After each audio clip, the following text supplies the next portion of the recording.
One of the positives of our unusual times is that a lot more working fathers are at home and contributing to the education of their children, and that is a beautiful thing. Today, our guest is the very clever creator of SmartCatholics.com, Homeschooling Dad, Dominic de Souza. Welcome to Homeschooling Saints, the podcast that helps you create the homeschool you love for the people you love. Our host is Lisa Mladinich, a Catholic life coach, TV host, best-selling author, and an instructor at Homeschool Connections. Hello and welcome. I'm Lisa Mladinich, your host, and today's topic is a smart Catholic homeschooling dad. And our guest is Dominic de Souza.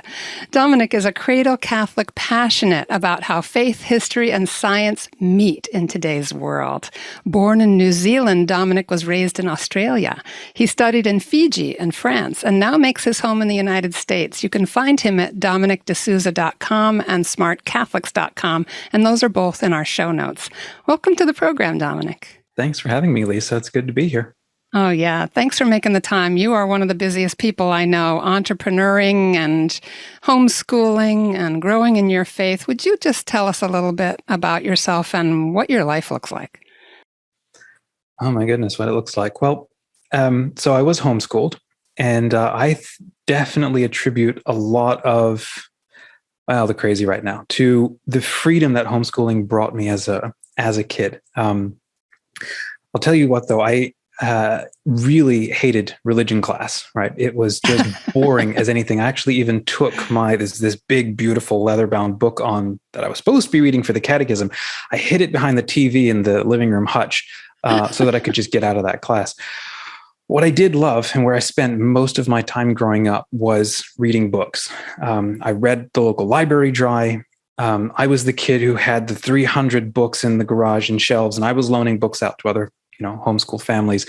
And when I wasn't needed for anything, I was sitting on top of the shed at the back of the garden under the jacaranda trees, and then just devouring books. And it got to a point where I bought one little book from, it was like what do we call it? In Australia, it was called Good Samaritan. It was like a Vincent de Paul secondhand store. And every time my mom went there to shop, because there were 8 of us kids, and I was the eldest, so she shopped at thrift stores. Mm-hmm. And while she did that, I went to the book section, and she was awesome. And she'd spend like $5 and I'd get 20 books and whatever. And a lot of them would be classics, that sort of thing. One of them was a novel written by a 13-year-old boy named Joshua. And it had his photo on the back, and it was a fantasy novel about some boy who was prophesied to do this and that. And it went on for 30, 40 pages or something. And I read that. I was 13 over and over and over again. And I thought, if he can do that, I can do that. And so I went and wrote my first novel as well. And it was about like 50 pages, and then rewrote it multiple times and tried to turn it into a series over the years. But because I had, my parents encouraged us to be artistic and, free, sort of follow those pursuits, it gave me a love and a hunger for learning, and then to put myself through things that I was interested in. So fast forward, I think towards my high school years, I loved art, painting, sketching. I was into comics and anything sort of creative and so on. And all the rest of my siblings were starting to, follow suit. And my dad needed someone to help with graphic design.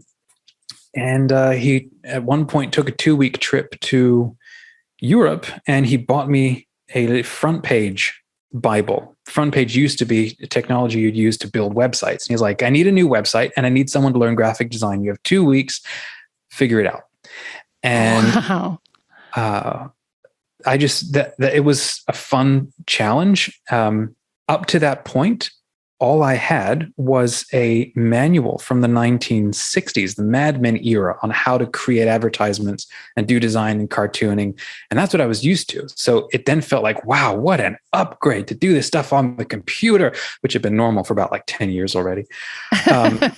But I sort of put myself through that and learned it. By the time he got back, I was kicking HTML around, and a couple of years later, I ended up rebranding and discovering, wait, I love what branding does for a business, because you're telling that business's story. And then it just started. I mean, looking back, I can see how it snowballed. When I was in it, of course, it just took forever and I couldn't see where anything was going or how I'd end up. But 10 years later, I'm now passionate about marketing and graphic design and branding because all of it is about telling a story. And all of that was only possible because I had been given freedom to pursue what I was interested in, and I made time for things that I loved.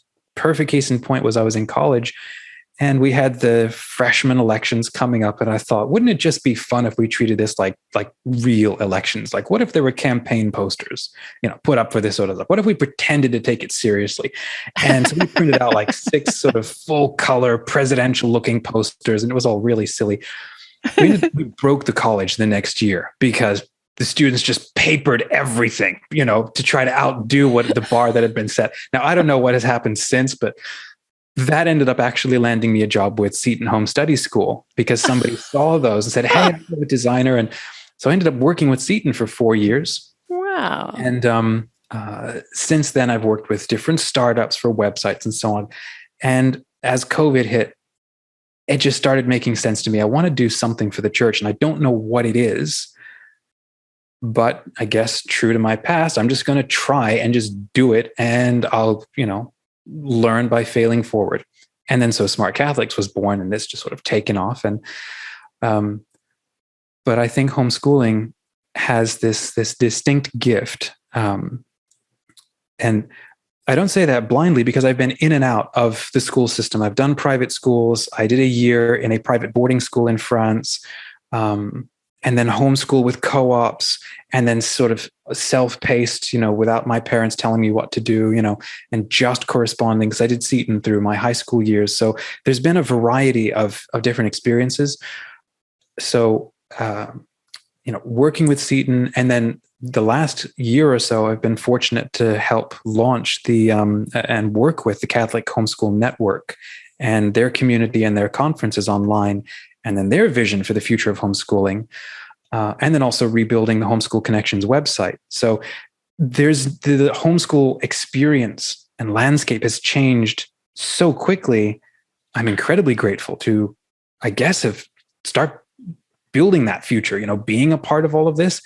So you should probably stop me at this point, but that's where it's going, kind of from where I've been. I don't want to stop you at all. I think our audience is enjoying this so much because here's that kind of almost typical kind of precocious kid being encouraged to be precocious, having a lot of experiences that are different, having the freedom to just be hungry for knowledge and learning and creative expression. And now here you are, a father with all these entrepreneurial plates spinning, some really amazing ones that are all interconnected with your love for the church and a desire to give back. Tell us about Smart Catholics. What's the concept and what does it do? Great question. The Smart Catholics has emerged out of my own hunger and passion for trying to understand how to be a Catholic in the modern world. It's very different to 50 years ago, to 150 years ago. And my journey in wanting to, like I said, I ran away from catechism as a kid. It was just boring. It was all just memorizing. But what was interesting was mythology. I want to learn about everybody else's religion. And then as I got older, beginning to realize Genesis as, our oldest, even though it was written later, but it's our oldest, mythology. I sort of didn't realize I was practicing, I think it's like an Ignatian approach, like trying to ground myself in what could have happened moment by moment within the first, chapters of Genesis. And then I also realized I love science, and I'm terrible at math and physics, but I loved there was one book called Lawrence Krauss wrote The Physics of Star Trek. I learned more from that book than from the 2 years with my poor physics teacher who gave me extra tutoring and so on, poor guy. I couldn't internalize it, but that book made sense because it was rooted in a story and it was a little more imaginative. And so I've got this growing fascination with physics. And my dad gave us this long love of history, the Middle Ages, ancient history, ancient Rome. And the more I learned about that stuff, and I kept wanting to understand, well, how does it begin? How does it get older? They were very clear that mythology for them was absolutely on the ground real. Well, what does that mean? And how does Genesis fit into all of that? So I spent kind of the last 10 years as an adult trying to take all of that more seriously and dig into that. And what does the church say about this? And who have I not yet read? And there's just this, our past century has kind of exploded in terms of how all of that thinking and research has come together. And the church has been redefining how she expresses her role as mother and guide in all these different fields. So that sense of how to be a modern Catholic, or how to be a Catholic, intelligent, smart, attractive, authentic, within this weird modern context that's just kind of all over the place. It's not an easy task. And I don't have all of the answers, but there's a lot of really, really fascinating discussions that can be had. So all of this was growing in my heart.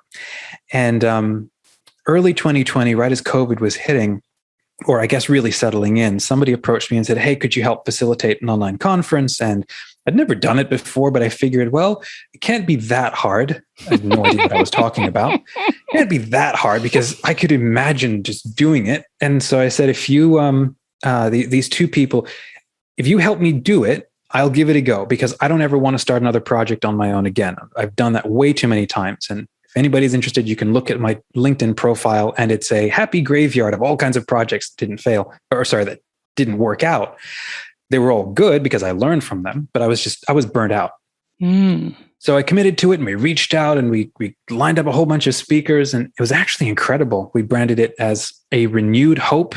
I was trying to be funny and sort of riffing off of Star Wars, but it actually has become a part of my own journey in the faith, is to nurture a renewed hope about everything, not like counting down to the kingdom, but building the kingdom now and finding our own way to do that. Anyhow, a couple of weeks into the process, they both had to back out because life commitments just exploded. And here I was holding the bag, and I thought I can either drop this or just see where it goes. And so I ended up just seeing where it goes. And it was so cool. We had like 600 people showed up and 60 speakers, and we ended up just making it work. And that's when I began to realize I love working in this space. How can I keep it going? And someone at the end of that conference said, hey, you want to run my own? I just wrote a book. And so well, sure, I'll handle the work if you help make it happen. And don't bail on me this time. And it's okay. And so that ended up working. And at the end of that, I realized we need a community. These people coming together want to keep coming together. Conferences don't build a community. They build like information sharing. So I launched Smart Catholics. I had no idea where it was going to go. We just hit our first sort of anniversary this past April. And to commemorate that, I've launched a monthly little magazine. And we're all, as true to form, I'm every month testing something new to see what sticks, see what I can learn, see how we can help Catholics and help Catholic speakers everywhere. But the goal is now still the same. The name itself, Smart Catholics, is a little effort at evangelization, because there's a lot of people who do not think of Catholics as smart people. And the general impression of the culture is you're small-minded, or you're uninformed, or whatever. But Catholicism is absolutely and incredibly rich in terms of intellectual contribution, mystical, spiritual contributions to the world. So how do we regain that? How if we're in an age of smart devices, smartphones, smart homes, well, how could we be like smart Catholics, where we integrate everything and we aren't afraid of everything, but we don't lose sight of the contribution and the renewal that we're meant to bring to the world? So that's kind of a big overview to dial it in. What it is, we're the fastest growing community online in support of Pope Francis and his visions, or his vision for his papacy. We're built on a culture of kindness and learning And we're committed to the idea of being a first responder. So not just sort of scholastic people who thrive on details and learning, but actually learning things that then impel us to reach out to friends, family, and followers and actually create that human connection.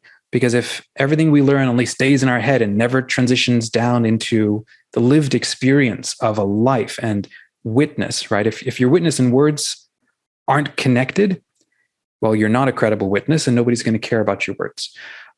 But it's not smart to simply learn and know and then be, an unattractive, uninspiring, witness, as I think it was Saint Teresa who said, Lord save us from sour-faced saints, right? So yeah. There's a lot to learn. And sometimes the more you learn, the more depressed you can sometimes get. And I think that's what we need to turn around. How do we reinvigorate smart people to feel confident and magnetic first responders to the world? Beautiful, beautiful.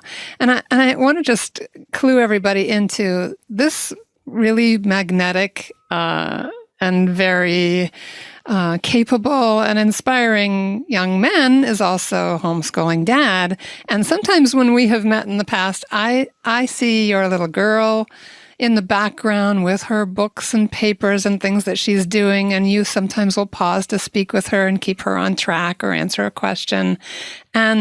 And so this inspiring vision that comes from your having been homeschooled, having really marinated in where God has called you to explore and to connect with the passions that He's woven into your being, your own talents and intellect and drives. And now you are overseeing the development of this beautiful little girl, this precious person. Tell us a little bit about, how long you've homeschooled and what's that been like, sharing your own journey in the home with your little girl? It's been wonderful, and I wouldn't have it any other way. She just turned 8 yesterday. We call her Peanut. From the moment she was born, she took every ounce of strength and fire from me and her mom. And her mother is part a little bit of German. There's some Dominican Republic in there. I'm German Irish. So there's a lot of very strong willpower, in there. And she took both of it. So we have been fighting with her since day one. My mother-in-law calls that a strong spirit that she'll need out there in the world, because my strong-spirited little girl challenged me to my core, and I had to learn to be a better, more patient mom from other homeschooling moms. But it did encourage me when she said that. That strong spirit then is needed out in the world. But please go on with your story. No, I just think it's absolutely beautiful. Yeah. Last thing that I ever want is for her to lose that fire, because.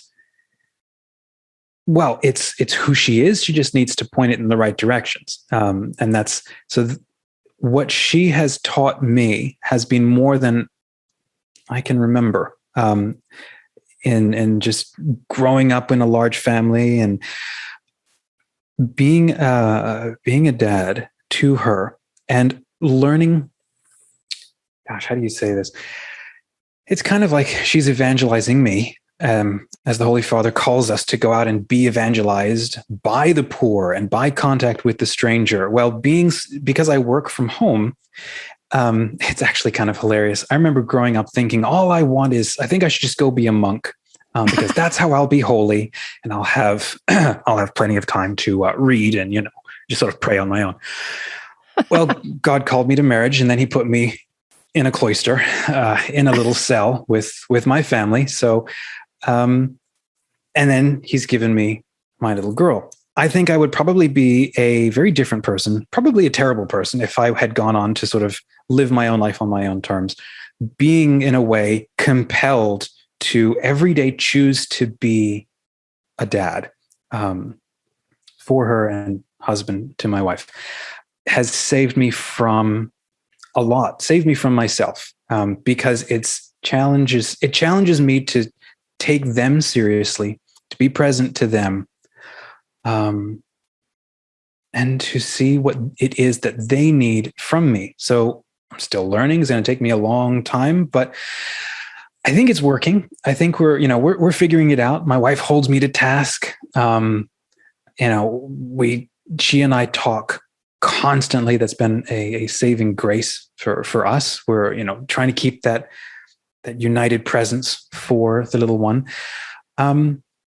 But she has grown up into this intensely smart little kid. And I think just because we've had to move around a bunch and we finally kind of settled for a little bit, we've had to choose homeschooling. It's just been the best option for us. But what we've done is found our own path in homeschooling. And again, that's why it just works as a life option for us, because it gives us that freedom and it gives her the flexibility. For a little bit of context, my wife has been grappling with Lyme's disease for the last sort of 10 years, and she's been emerging from that. So she's been convalescing. So she doesn't have the time and energy to school her and to be present to her for 8 hours a day. And I work. So we had to find something else.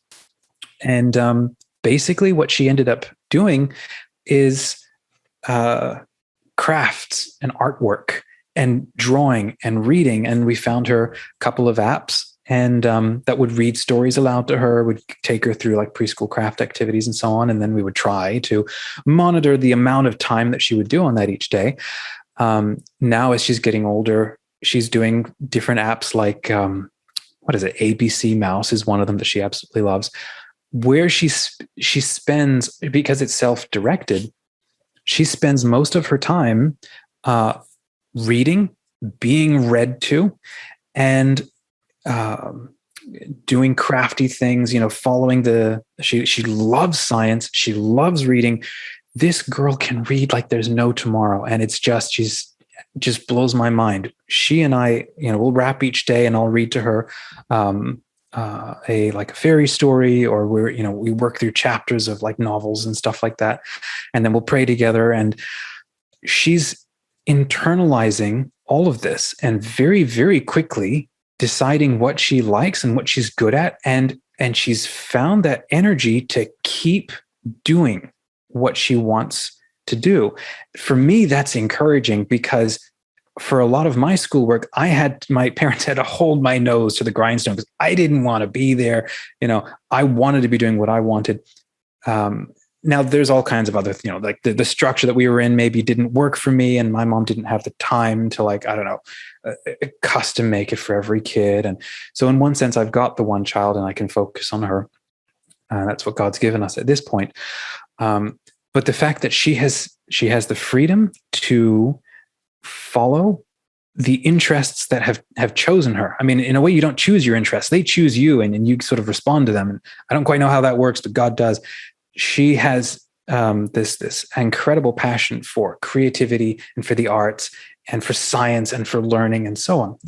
Where that goes, I don't know. But I think the setup that we've established for her, where we've got the schedule every day, and she'll start with handwriting in the mornings. She doesn't like doing her handwriting when I tell her to do it, but she's burned through all of my printer paper in creating her own comic books, and she'll write and do book 1, part 2 of Princess going on this journey. And it's like she doesn't stop creating. The creativity is incredible. Wow. I think that's a gift that homeschooling can give kids, because it's like the tortoise and the hare in the classroom. A teacher can't be present for everybody's learning styles. And so the hares end up losing out, or they can, because the class has to match the pace of the tortoise. But when you can allow kids to move at their own pace, well, if they've got jet fuel, then they'll go as fast as they need to or want to. And the fact that I'm grateful to have the kind of life that we do means I get to cook the meals every day. 3 times a day, I'm stopping work and sitting her at the table and asking her, what are you learning? What did you dream about? What's your next story? And she's like, can I share with you what I just saw today? And she doesn't stop talking, so I need to sort of run away to go to work and sort of, get away from it all and decompress at work, and then can go back and allow her to kind of just communicate and express and keep her directed. So kudos to you in that relational piece of just being sensitive to her need to kind of download that. And a lot of really bright people, a lot of really driven people gain clarity through processing aloud, through just having someone really listen to them. It does them an enormous amount of good. And her also having space the way you did. I mean, you would claim your own space hiding out on that shed on the family property. She's claiming space within a structure that you've created for her. That's that safe place, that little shed kind of tucked away in the cloister of your home. And you can just see how her drives are flourishing in that, and the encouragement and that routine as well. I think sometimes we can be afraid with really creative kids to create too much structure or routine, but children actually thrive on it. It makes them feel safe. And so just want to affirm, everything that you're doing is just kind of lighting me up as a mom and saying, wow, that really just sounds great. And thanks be to God that you and your wife are able to keep that unified front with a strong-willed child. It's so important that the marriage not be divided by that, and be creating out of the uniqueness of your own relationship and conditions and all of that. It's just so gorgeous. Oh, thank you. Yeah, it is a work in progress. And honestly, a lot of what it is allowing what happens, allowing the moments to prompt self-reflection, right? Because the way that we humans work is as we grow up, we internalize everything. Most importantly, we internalize what's modeled. So for better or for worse, however our parents are, we internalize how they approach things, and they are modeling what they were shown, So I think it was Jordan Peterson who speaks about, humans as being these phenomenal mimicry subjects, but you're not just dealing with patterns that your parents gave you. You're kind of dealing with the ghosts of maybe, 5-10 generations, And if you run around through life unreflective and not actually paying attention, there's a whole lot of dead wood in you that's just been passed on. And it doesn't even have to be through words. It's just acting out the patterns that were shown to you as a child and that you picked up from other people in your life, people you respected, people you followed, things that you've seen, and so on. That's how we get through life, even if we can't articulate it or think about it, is we do it, we act it out. So there's a lot of dead wood in us that if we never slow down and think about. And the last 10 years, I have sloughed off a ton of dead wood, because I have all kinds of things that I've inherited. And I got my own problems that I regularly try to run away from dealing with. My wife doesn't let me. I tell you what, if I get to heaven, it's going to be thanks be to God because of her. And then God, hopefully likewise. But she doesn't let me stay the way I am, because it hurts people. It hurts me, it hurts the family, and I have to change and I have to grow. And the human animal part doesn't like that. And we run from it. Change is painful.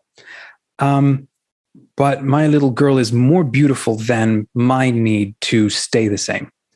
So, and I love my wife more than I love my own, my own ego. And that's kind of the point of marriage. Marriage is not losing your freedom or giving up your freedom.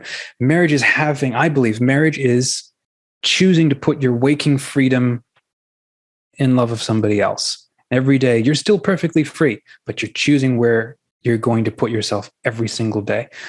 I think that sense means a lot, because the moment you take away somebody's freedom, you take away their ability to act. You take away their ability to change and choose. So for me, thinking about it that way, choosing to be here, I have to change and get better and improve. So that, little one has a tantrum, my wife and I have an argument, something happens at work, allowing those to be moments to think about what does the wiser self have to say here? What is my inner child running around ranting at? How do I need to get wiser? And even if it doesn't make total sense, at least how do I need to start acting so that it does start making sense? Ooh, that's a good point. So there we go. Yeah. So I get the sense from what you're describing. This is such a powerful place to be together when we're talking about ourselves and our families and the journey that we're on. You have these experiences, a conflict, something that, really ignites an internal storm of some sort. What is your mechanism for that reflection when you have all these pressing demands on you? What takes you into that reflective place so that you can productively kind of be with yourself and I'm assuming that sense of the Holy Spirit and what's being revealed in your soul? Short answer is my wife saying we need to talk. And we don't really have arguments. We have course corrections. That's how I put it. But what is that process? So most of the time I ignore stuff and I rationalize it. I'm incredibly busy and she shouldn't have to act that way. And then, I demand respect and whatever. And my wife sits me down and is like, no, you're a heady intellectual sort of guy, and yet you still miss a whole lot of really, really important stuff. That's why I need her in my life. So it'll often start like that. And then I just need to sit with it. And a lot of the time, for a period of my life, I was incredibly scrupulous. And I don't exactly know how I worked out of it, but I just learned to relax and to calm down and accept the fact that I was imperfect. And that was a sea change. So we used to argue a whole bunch when I was, in our earlier years, because I needed to do a whole lot of changing and a whole lot of growing. And we were both learning to adapt to each other. It's a lot easier now for me to accept criticism, and to actually be comfortable with the fact that I'm not perfect. And oh my goodness, I couldn't have said that 10 years ago because I had to be perfect, or, you're not getting into heaven unless you're perfect and whatever. And I also had a very, very big head on my shoulders, big idea of myself. But realizing now that actually it's okay to be imperfect because I can't save myself. And I have all kinds of thought patterns and, things acting on me that I've just inherited. And if I don't take the time to just be calm and actually think about things. So those sort of liminal moments between falling asleep at night, waking up in the morning, or washing dishes. Well, actually, washing dishes is when I queue up podcasts and stuff. So mowing the lawn, maybe that's when it's too loud to listen to anything. It's moments like those when I'm forced to sit quietly. I probably need to meditate or, contemplate a lot more, but it's moments like that when I get a moment to be still. And then all of a sudden my pattern searching brain starts making things come together and connect, and I can start seeing new things. That or prayer, saying the rosary. And then in my case, it's writing. Sometimes I just need to write to find out what I think. And I'll get to the end of an article and be like, I had no idea that was in there. But it just needed that. That's a form of meditation, is to sit and write and pull the thread on an idea and see how far it goes. Or just sometimes I'll go and I'll do some shopping and I'm just brain dead and I don't have time I can't take another podcast and I don't want to listen to music, and just sit in silence and sort of float in and out of prayer. And then the things that are really, really important start to kind of bubble up, and demand attention. So I'm not sure if that answers your question. Oh my goodness, that was an incredible answer to the question. Yeah, I mean, some people literally will set alarms on their phones to just get up and walk away from what they're doing. And maybe they're getting their steps, but they're also having a quiet moment to just let things bubble up. Or like, we're all so different what works for us. Some of it is happening incidentally. Sometimes it's that intentional writing to pull on a thread and to see what's coming up. Or those moments, as you said, which was so touching, to allow your experiences within the family to evangelize you, to speak to your soul. That's so rich, and that awareness can yield so much hope. I think so. There's this beautiful little line. I can't remember what book it was in that Chesterton wrote, but Chesterton said something. I think he must have seen a little girl either dancing or playing in the mud or something. I can't remember what it was, maybe dancing. And he then reflected on that for 5 pages, as he does. Yeah. And he said something like, for a little girl to be able to dance in the sunlight, she needs something like a mother who is free to create the space for her to have a yard to do that, or a parent, a dad working from home, whatever.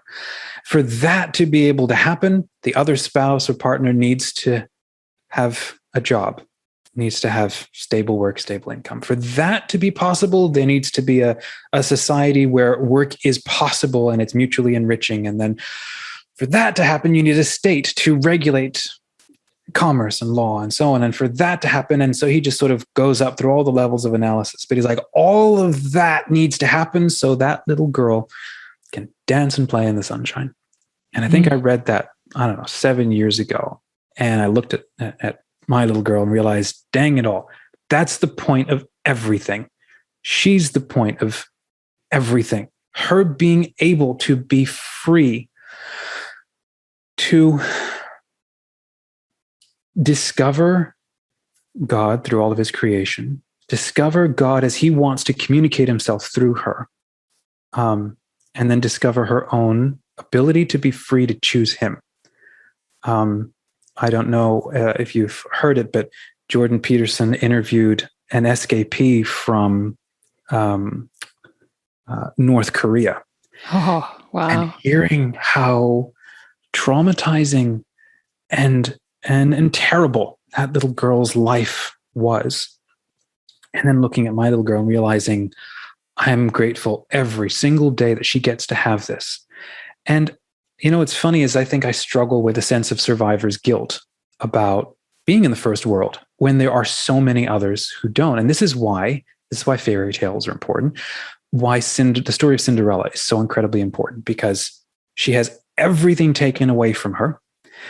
And she's beaten her entire life. Her identity, identifies with this terrible situation.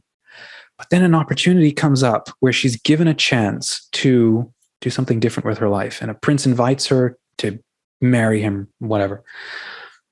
How many people are given options in their lives and they stay with the devil they know? Because it makes sense, and because making a change would be wonderful and just more terrifying than they're ready for. And a story like Cinderella ends with her saying, yes, I'm actually going to take this chance because I don't identify with where I am and my sense of Stockholm syndrome or whatever. To be able to give that kind of story. Cinderella didn't have a sense of survivor's guilt. Oh, there's so many other poor, sad people in terrible situations. I should kind of stay where I am and make the best of it. She had the opportunity to improve her life. And so she did. And I think us in the first world, we grapple with this. We have an incredible amount of privilege that we're born into. I don't think that we should take that lightly or have a sense of survivor's guilt about it. That is something to appreciate and then to put to service. How can we help others? That, I think, is our calling in the first world. It's our charism. And so in that same way, there are a ton of people who live terrible, deprived lives all around the world. I'm so glad that she gets to have what she has, and I get to have what I have, and I can get, work from home and raise a family and have running water and self-actualization and Netflix and whatever. But that's actually what's important about life. that is the point of everything, is to help everybody get to this base level. Anything sort of below this is, it contributes to the decomposing of the human spirit. I mean, anything less than the freedom to be free doesn't allow the human thing, the human person, to not just define who they are, but begin to understand who they're called to be. And up until 100 years ago, the majority of humanity never had that chance. Now we're beginning to. Now we're wasting it, sure, and we're using it in all kinds of silly ways. But that doesn't negate the fact that there is an incredible amount of good, and that is the point. That's what we're all called to help create, is this world where we can rest, right? Where it's not just the cross, but it's also Eden. It's also the resurrection. And that's the point of the kingdom. That's what we're called to build. I love it. As we wrap up, I just want to thank you so much, Dominic, for really for giving us the opportunity in a really authentic and at times vulnerable way to step into someone's real life grappling with this, this idea of being a smart Catholic, of being able to reach others. It's, in a sense, the image that I was getting as you were describing people so deprived around the world, but we have the opportunity to build something. I thought of Noah and the ark. It's almost like if we're going to help, we have to be building. We have to be doing something with what we're given and provide that space and that opportunity for the person who escapes North Korea or whatever, or the less dramatic thing of someone just growing closer to God and then finding this place that you're building where they can take amazing courses, where they can participate in conferences and all of that what you're building at home and what you're building out in the world is all synced up with that holy desire to provide and to grow and to be building up the kingdom. Everybody, you can find Dominic de Souza at dominicdesouza.com. That's in the show notes. And smartcatholics.com. Can't thank you enough for your time, Dominic. It's just been a great conversation. Thank you so much for having me. It's always a pleasure. Oh, yeah, it was a lot of fun. Thanks, everybody. And please stay tuned for our short feature coming right up.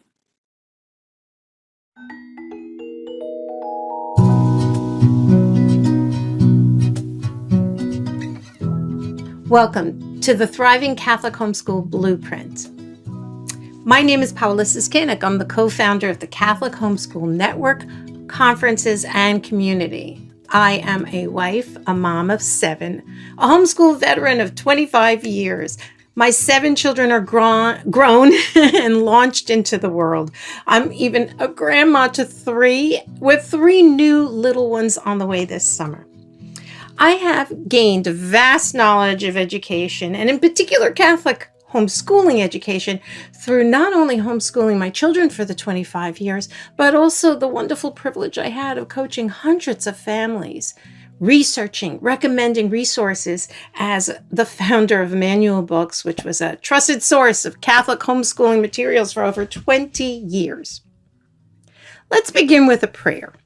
In the name of the Father, Son, the Holy Spirit. This is St. Teresa's bookmark. Let nothing disturb you. Nothing frighten you. All things are passing. God never changes. Patience obtains all things. Nothing is wanting to him who possesses God. God alone suffices. In the name of the Father, Son, Holy Spirit. Amen.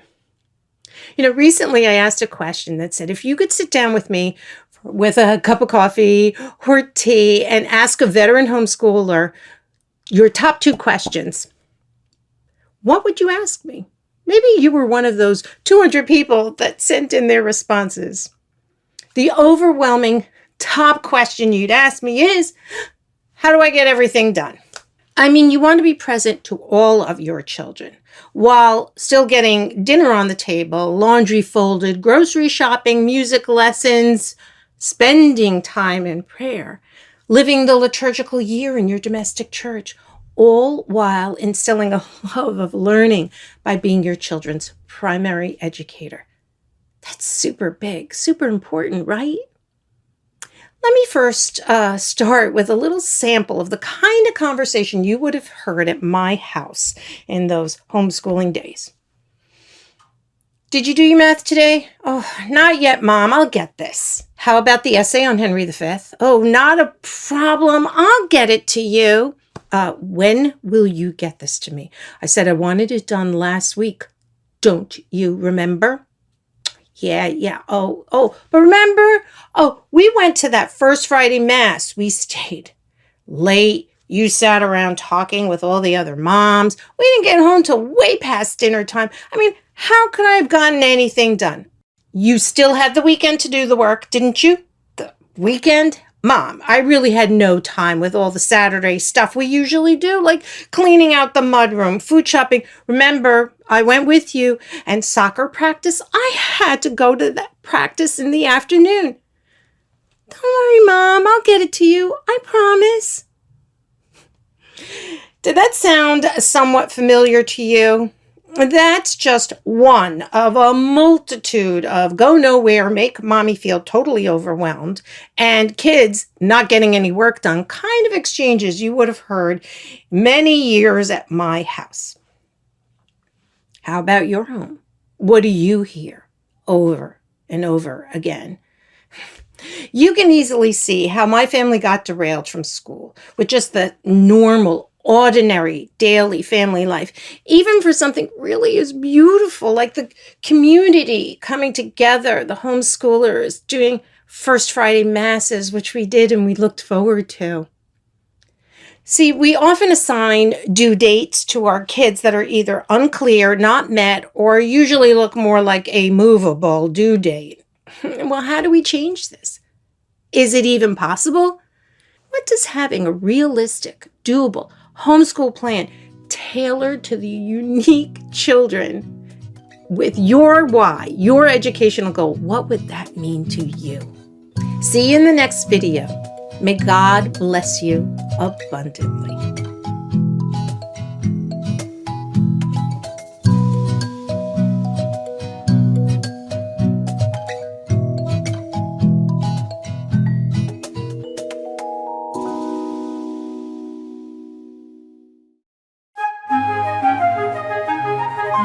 And that's our show for today. Our program is sponsored by homeschoolconnections.com. Be sure to subscribe to Homeschooling Saints and leave us an honest review. God bless you, and thank you for joining us.